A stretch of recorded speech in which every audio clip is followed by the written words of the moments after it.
Yeah, well, at that point, Phil Carson had come up with Victory Records, which was Japanese funded JVC, I think, funded him with this label, and Phil, with the best intentions, like wanted Yes to make this album that was real good, and as I said, we're, once again, yes, we're on the cutting edge of new technology, and the album just went on and on and on forever.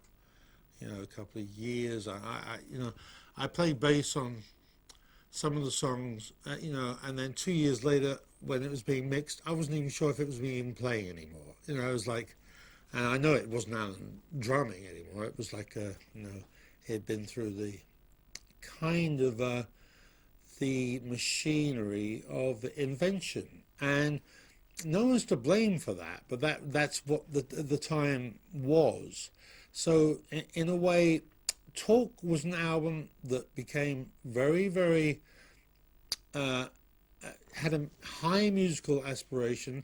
John sang very well on it, and had some very good, authentic, lyrical, kind of meaningful ways. Of course, everything he sang was moved around to sound like Trevor wanted it to sound, but it worked. But it took forever. It was ridiculous, and there we came out with really probably the first manipulated computerized album, and so I had to, because I've always been a fan of new technology, I had to applaud it on one hand, and then on the other hand, I thought, well, the soul of Yes has kind of been put on one side to appreciate this other side. So how much of your bass playing do you think was actually on the album, Chris? In terms of minutes? I think it was all me, but the the gear mania of like, how can we put Chris's bass with this synth sound and mix that together and then put that back through this discombobulated piece of machinery, and the whole like enthusiasm for that kind of period of time when all these things were available. It was hard to tell at the end of the day. Yeah, after we'd done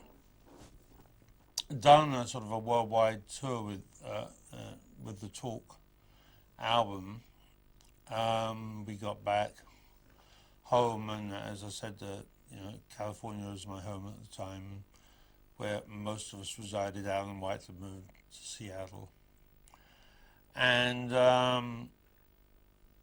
I guess times were changing, and I think Trevor's ambition was always to try and crack the film music market, because he was kind of he was ready-made to be the person to be able to do that, having a knowledge of scoring and piano and orchestral arrangement, and ultimately I think that was his goal, and that's what he's doing now, and so yeah, it came to a parting of the ways, basically. Did he call you to say he was leaving, or did you?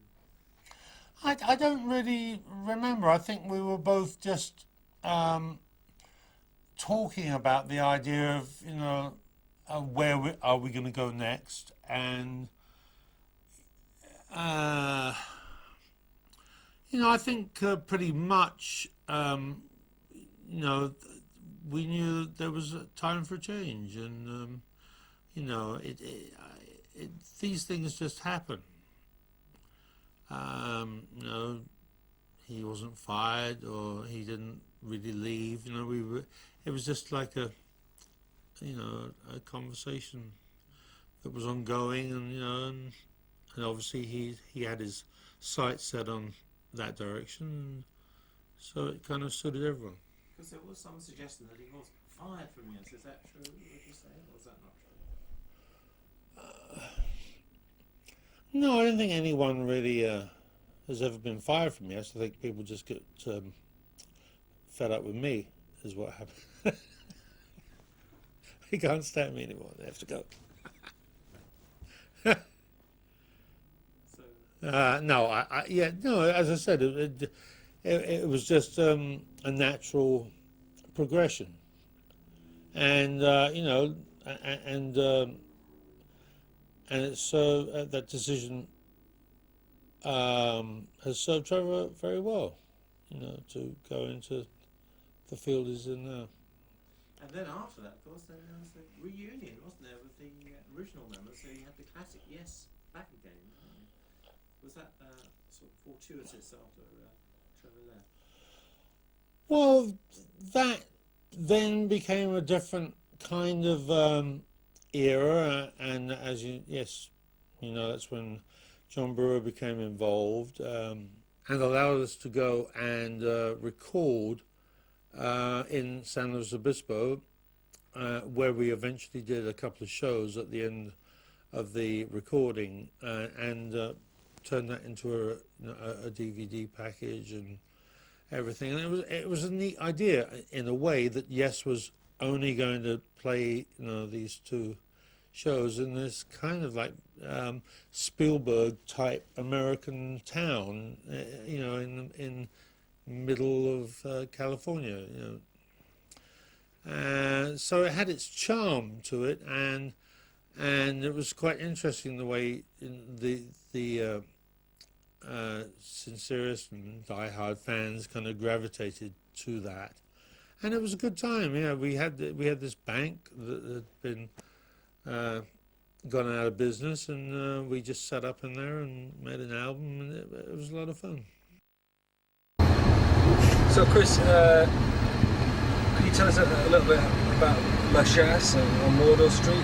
Yeah, well, that's where I met John. That was actually a drinking club that was just, to the above and to the left of the marquee, and a lot of the musicians who played at the marquee in those days they used to go in there for some light refreshment, and I was one of those. And one day I was in there and I was introduced to John by Jack Barry, who was the owner, I believe, of the club.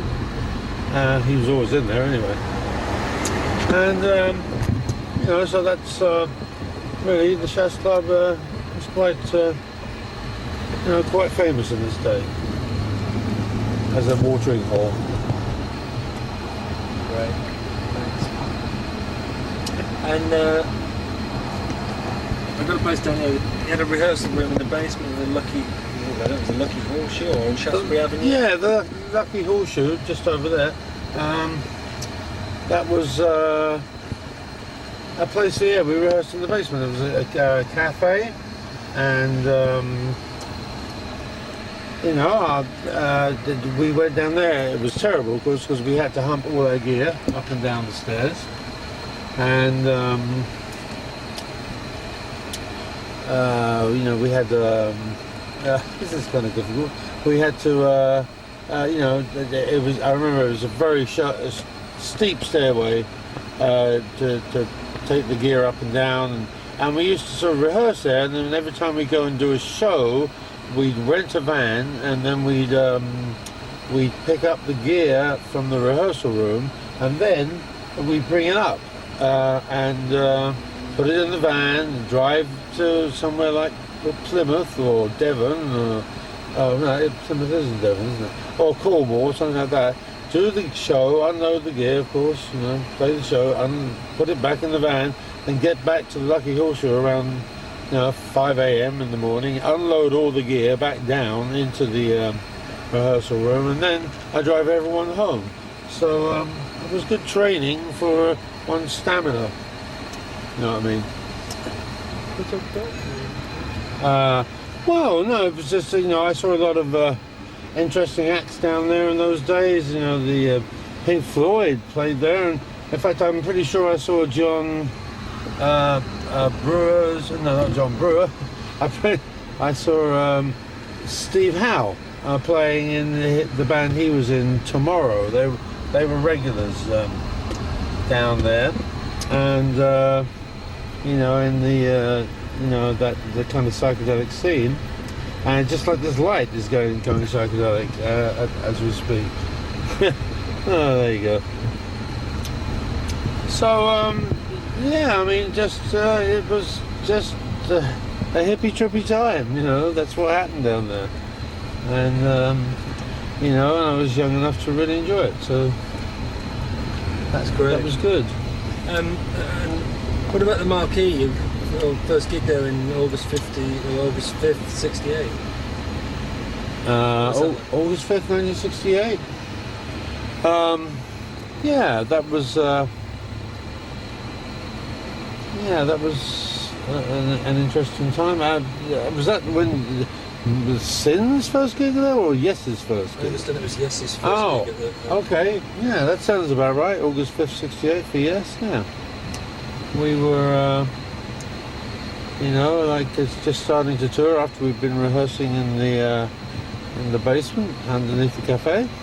And I guess because we in fact we knew Jack Barry, and he was, you know,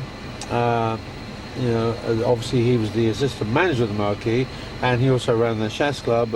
We had connections, so yeah, we managed to, you know, play there. But of course, my previous band, the Sin, had also had a residency there for many years, and yeah, spent a lot of time playing at the Marquee.